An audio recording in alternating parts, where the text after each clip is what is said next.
la palabra del Señor nos plantea hoy algunas inquietudes, interrogantes que podríamos hacernos nosotros. Una primera gran inquietud: ¿por qué le buscamos a Dios? ¿Por qué acudimos al Señor? ¿No?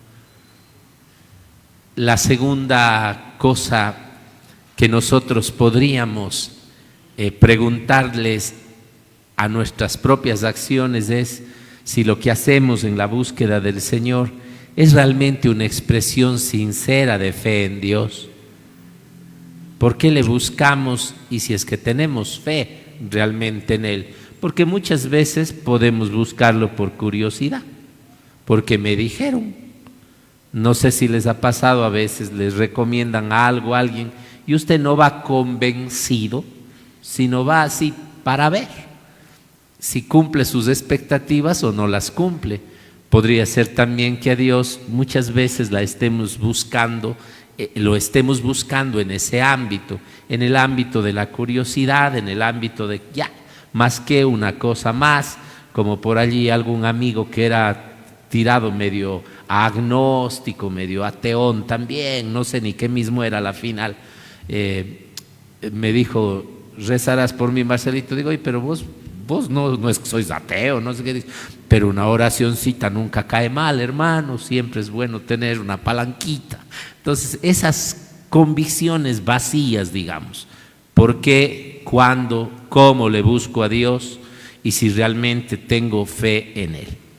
Hoy día vamos a encontrar en los dos textos, tanto en la primera lectura que se nos leyera del libro de Samuel, así también como en el Evangelio de San Marcos, que se proclama en este ciclo litúrgico, vamos a encontrar algunos elementos para que pensemos y ante Dios con sinceridad veamos cómo está nuestra fe ante Él y por qué le buscamos. Encontramos nosotros en Samuel una de las etapas más tristes del pueblo en las Sagradas Escrituras: el doble fracaso militar, la doble derrota militar que el pueblo sufre ante los filisteos. La primera insignificante para la segunda. En la primera dicen que perdieron aproximadamente 4,000 guerreros. En la segunda pierden 30,000. El problema es las circunstancias por las que pierden en la primera y en qué circunstancias pierden en la segunda. El pueblo de Israel, luego del primer fracaso militar, se ponen de acuerdo y dicen: bueno, esta lucha la estamos realizando solo nosotros, traigamos el arca de la alianza. Y el arca de la alianza es la presencia de la ley, es la presencia del mismo Dios, del mismo Yahvé con el pueblo. Tanto que dicen que cuando lo trajeron, el pueblo gritó de tal manera que estremeció. Y no solamente estremeció, sino que ese grito de fuerza, de júbilo, de esperanza, de valor que les dio la presencia de Dios en medio de los hombres de Israel, provocó de tal manera la emoción en el pueblo, pero el temor en sus enemigos, porque ellos se acordaron de que este pueblo había escapado de un imperio enorme, mucho más grande tal vez que el filisteo, que era el egipcio. Y fue gracias a la intervención de Dios que hizo caer plagas sobre este pueblo. Y entonces ellos dicen: nunca nos ha pasado una desgracia tan grande. El Dios que les liberó de Egipto viene a luchar contra nosotros, nos va a acabar. Y por eso el clamor del líder filisteo cuando les dice: bueno, luchemos como los hombres, no vaya a ser cosa que nos esclavicen. O sea, preferible morir a ser esclavos como ellos lo han sido de nosotros. Están dispuestos a todo. La presencia de Dios en el pueblo de Israel pone miedo, en los otros pone euforia. Pero la pérdida es tremenda. Ya no son 4,000 los que mueren, son 30,000.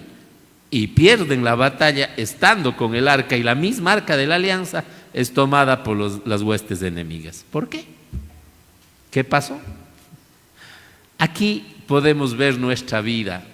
Si le buscamos a Dios para que nos libere de los conflictos y de las guerras que tenemos en nuestra vida, y queremos que Él vaya entre nosotros y venza las batallas, pues van a quedar fracasados muchas veces. Peor todavía si es que no somos capaces de hacerle caso a Dios en nuestra vida. Peor. Vamos a ver ya leyendo un poco más, hoy no se leyó eso, pero Elí, sus hijos, son los culpables, por así decir, porque se alejaron de Dios.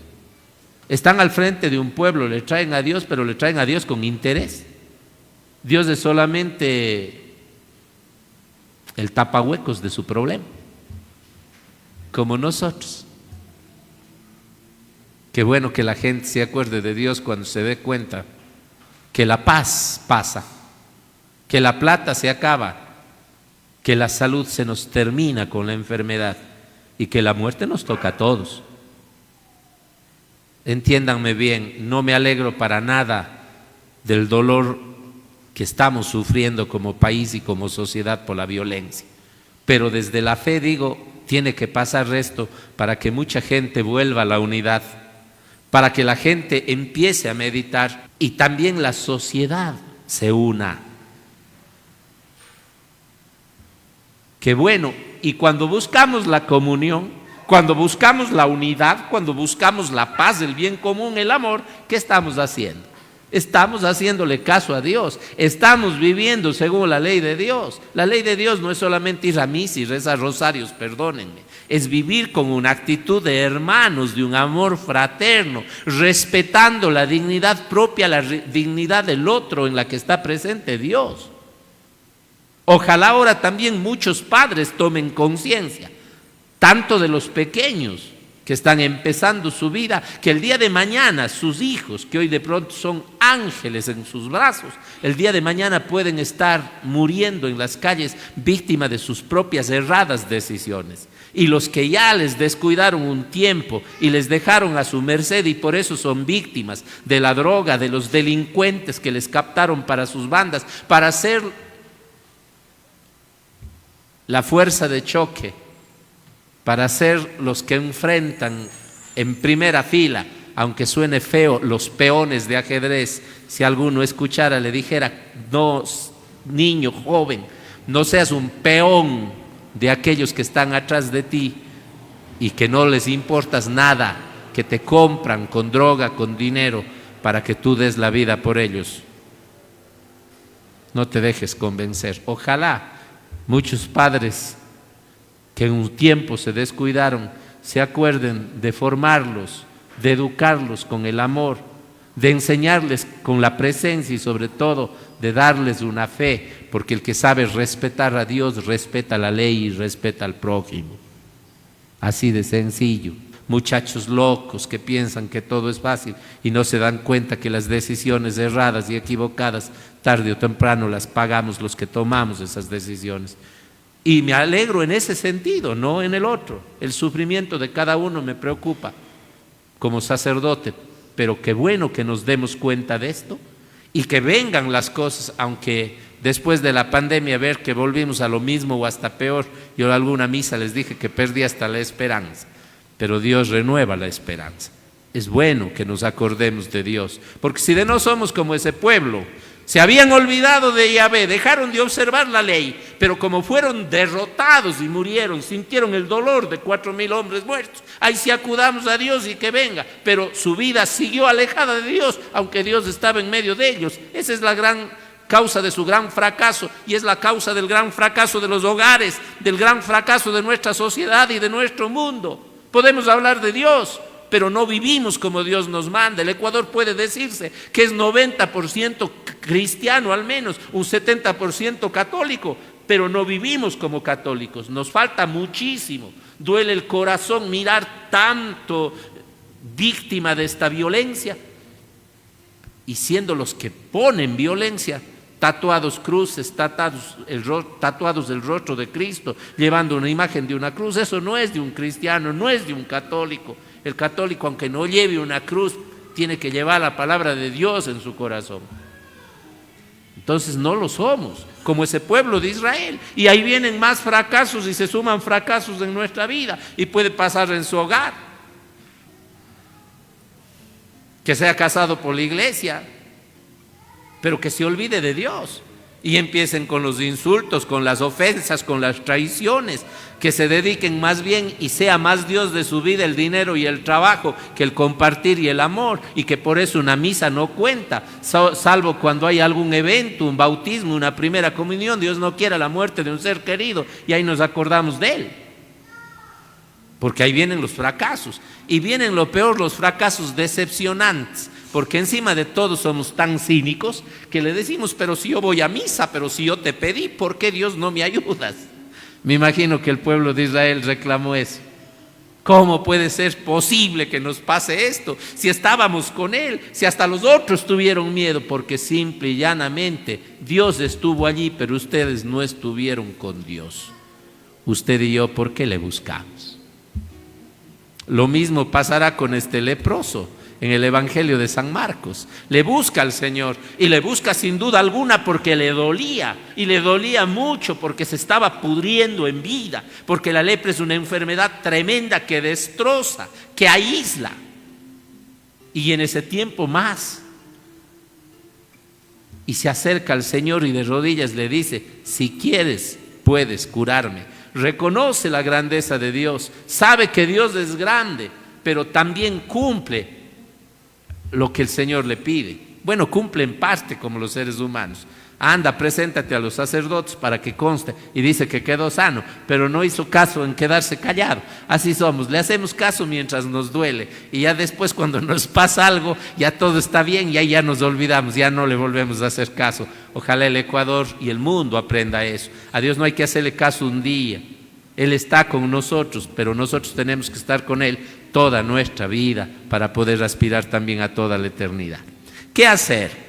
Buscarle a Dios, pero buscarle con esa sinceridad, con esa confianza, que nos duela no el cuerpo, que nos duele el alma, la mente, el corazón, de todas esas lepras que nos están destrozando, la violencia, la droga, la separación de hogares, la falta de respeto, la falta de alegría, la falta de solidaridad, porque tampoco hay que negar, yo no justifico nunca a un violento que se haga violento por la pobreza, pero cierto es que ahí el demonio se aprovecha de aquellos a quienes la vida y los sinvergüenzas que gobiernan un país no les dan oportunidades y entonces toman ese mal camino. Eso no lo voy a negar nunca como sacerdote, sin justificar lo otro. Pero entonces esas lepras nos deben doler, es decir, mis lepras propias, aquel error que yo tengo, aquel pecado que cometí, esa traición que causó dolor en mis hijos, en mi familia, porque esa es una lepra que despedaza y el cuerpo te puede pasar el dolor, pero el dolor del alma de una esposa, de un esposo traicionado, queda y queda mucho y necesitan mucho de Dios, es el único que puede sanar ese dolor. No se diga de los hijos, el dolor de las madres, mirando cómo sus hijos se desgarran en la violencia. Yo pienso en todas las madres que hoy en lo tarde estarán lamentándose de no haberles educado a tiempo a sus hijos, pero es un dolor que debemos sentir lo propio, el dolor de tanta gente muriendo en soledad, en tristeza. Esas lepras personales y sociales nos tienen que doler y que con confianza acudamos al único que puede ser solución. Si bien es cierto, hay que tomar medidas a veces drásticas como las que están pasando en este país, hay que hacerlo, pero el único que puede cambiar es si nos volvemos a Dios, si nos arrodillamos ante el Señor y le decimos, si tú quieres, puedes sanarme. Pero Dios te dice, sí quiero, pero tú tienes que poner de tu parte. Tienes que hacer lo que Dios te pide y no tu santa voluntad. Y entonces vas a ver cómo puedes sanar. El Señor le dijo, yo quiero, sana. Para que este país sane. Cada uno debemos sanar las lepras de nuestro corazón, cada uno, no solamente un bando, no solamente el presidente, no solamente los jueces, no solamente los delincuentes. Para que en tu hogar tengas paz, esposo y esposa tienen que sanar sus heridas propias y ajenas, causadas por el que está al frente y causadas por quienes ya ni siquiera están con nosotros. Si tú quieres sanar, tienes que invitarle a Dios y así cada uno va sanando. No es cosa de la noche a la mañana, es cosa, aquí hay una buena y una mala noticia, es cosa de toda la vida. O sea que todavía hay tiempo, eso es lo bueno. Y la mala noticia es que aunque hoy estemos bien, mañana hay que seguir luchando por eso, con ese sueño, con esa confianza en Dios. Esa es la fe verdadera. No perdamos la esperanza, no perdamos la ilusión. Cristo está con nosotros, Dios está con nosotros, somos nosotros los que no estamos con Él. Frente a esas guerras personales, individuales, interiores, afectivas, sociológicas, psicológicas, familiares que tenemos, Dios está con nosotros. Somos nosotros los que le hemos vuelto la espalda. No le volvamos la espalda, porque nuestro fracaso puede ser peor, porque le estás buscando a Dios solo por interés, y eso es peor. Abandónate en sus manos, como lo hizo este leproso. Hoy, cuando al final vayamos a exponer al Santísimo para dar la bendición, ponte de rodillas con esa humildad y confianza que lo hizo ese leproso, y dile: Señor, si quieres puedes sanarme. Y también aprovechemos en decir: Señor, si quieres puedes sanar al Ecuador. Yo por mi parte voy a poner lo que en mis manos está para que estas realidades cambien en mi vida, en mi familia y en mi sociedad.